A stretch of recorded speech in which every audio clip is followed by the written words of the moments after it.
Now, normally, it would be the Browns that are the dumpster fire. This time around, Browns seem to be having some good footing. The Eagles that are the dumpster fire. It's been a bad season so far. Hasn't been fun. Unless you're in Cleveland. That's true. Let's get some more insight on this team and this game. Jake Trotter, ESPN.com's NFL Nation, joins us now on the Boardwalk Honda Hotline with the Eagles 3-5-1. Jake, how are you? What's going on, guys?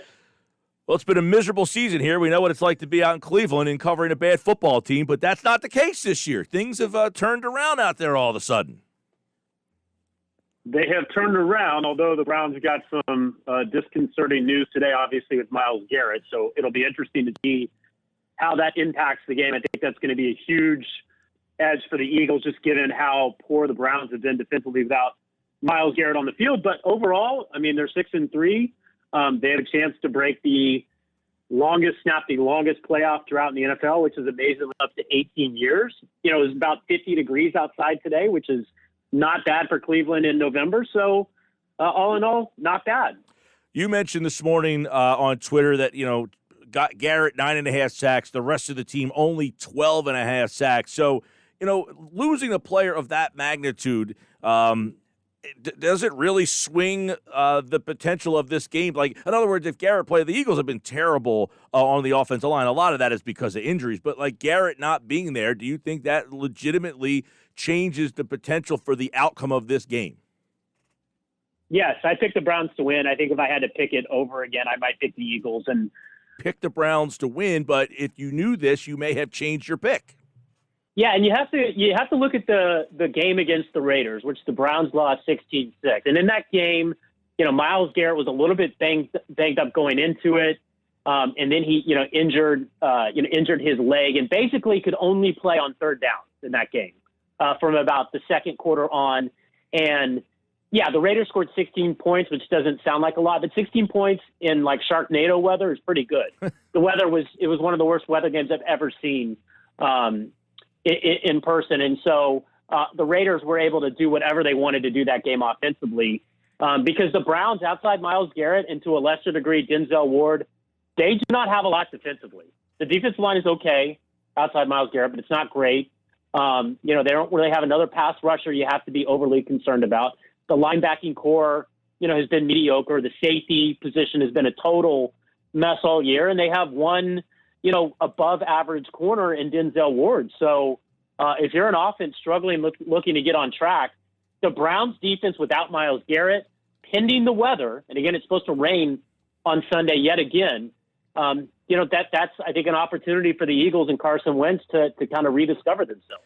When OBJ went down, he's been out a couple of weeks now. Has it been a noticeable change in philosophy or just a noticeable change in productivity? Yeah, it's hard to evaluate. So OBJ goes down on the very first passing play of the game against Cincinnati last month. And then, Baker Mayfield goes on to break the franchise record for consecutive completions, throws 3 go-ahead touchdown passes in the fourth quarter. And they win that game. But it's the Bengals, so, it's hard to say. The last 2 games have just been awful weather games to the point where you can't even pass. 16-6 and then 10-7 against the Texans last weekend. And so it's hard to evaluate the impact that Odell Beckham has had.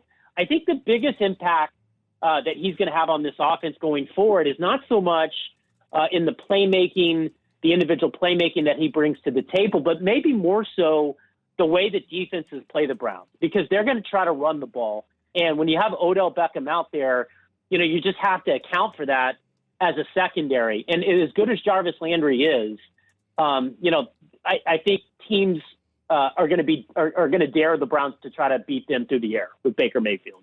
So, and I think that they can do that more easily without Odell Beckham on the field.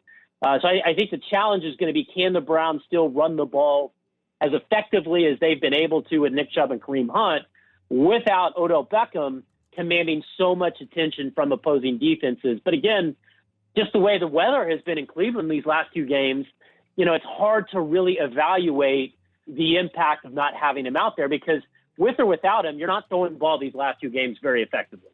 Eagles defense have also been struggling when it comes to specific plays like the read option or the jet sweep, any type of movement like that. Do you anticipate the Browns realizing that, noticing that, and then trying to attack maybe one or two plays to catch the Eagles off guard? Because every team seems to do it at least once.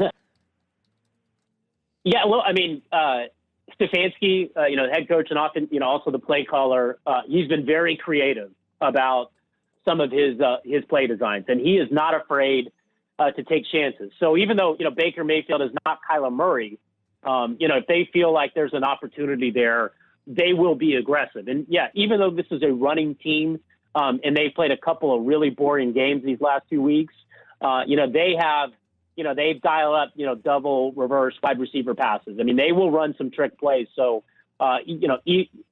with Baker Mayfield, his own read is kind of a trick play. I don't think anything would be off the table based on how aggressive Stefanski has been as a play caller.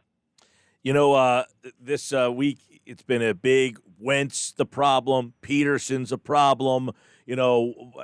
How are the people in Cleveland? How has it been kind of looking at this Eagles team from afar? Typically, the Eagles are an organization that seems pretty stable and that doesn't have a lot of this going on. But, man, it has been a terrible, tumultuous season, and it starts with the head coach and the quarterback. Normally, you got a team that won the Super Bowl very recently. The coach and quarterback are stable. Not the case right now. So, outside looking in, what do the people out there view this Eagles team as right now? Yeah, I mean, I think before the season, you looked at this stretch as a really critical one where you had the Raiders, the Texans, and the Eagles all at home in consecutive games. And, I would have said before the year, the Eagles game, you're probably going to lose that one. If you can win the other two, you feel great about that stretch. It might be the defining one in whether you make the playoffs or not. Clearly, now that it's a much easier stretch than we would have thought. And, the Eagles, I think the Eagles are better than the Texans, but they certainly have been very inconsistent and have struggled at times. So, I think the Browns, they have won the games that they should win this year for the most part, and have gotten obliterated by the teams that are clearly better than them, specifically the Ravens and the Steelers. So I think if you're Cleveland coming into this week, you feel like this is a game that you should win. But I know Browns fans watching this defense when Myles Garrett has not been on the field, it has not been pretty.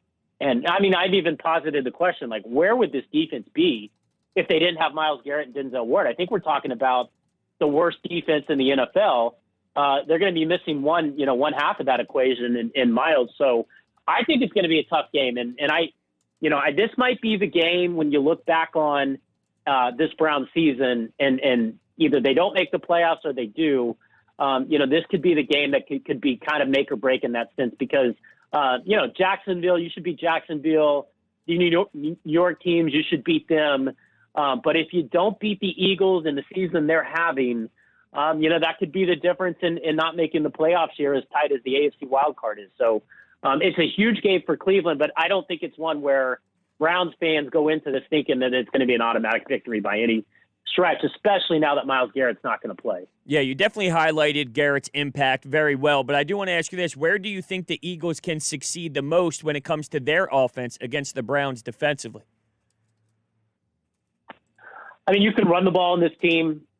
You can really exploit them down the middle of the field in the passing game, provided we don't have 40-mile-per-hour winds in rainstorm on Sunday, which is basically what it's been lately. So they're not any safety right now.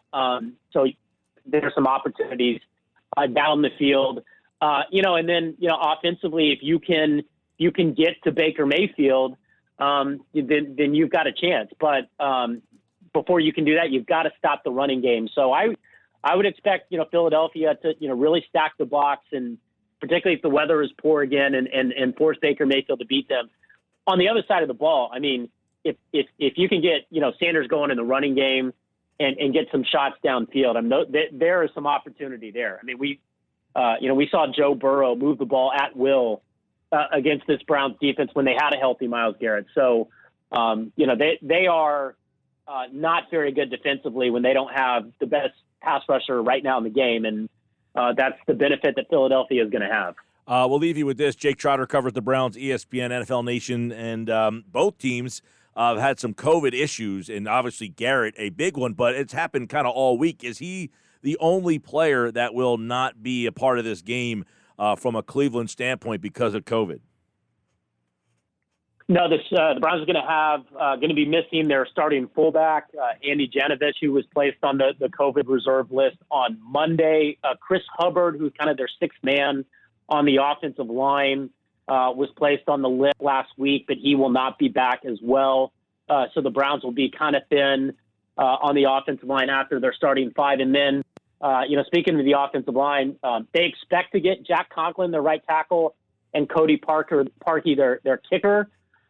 They have been out of practice basically all week after coming into contact with an outside practitioner that tested positive, but they have since tested negative. And if they test negative again in the results that come back tomorrow, they will be allowed back in the building, and you would expect to see them on Sunday. So, yeah, I mean, it's something everybody is dealing with, but, the Browns have had a tough time the last few days because, it's starting caliber players they either won't have on Sunday or haven't had in practice this week.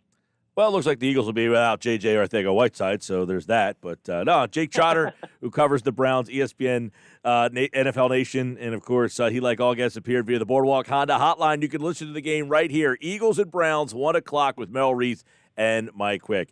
Appreciate it. Enjoy the game, and stay dry out there. It's supposed to be bad weather, right?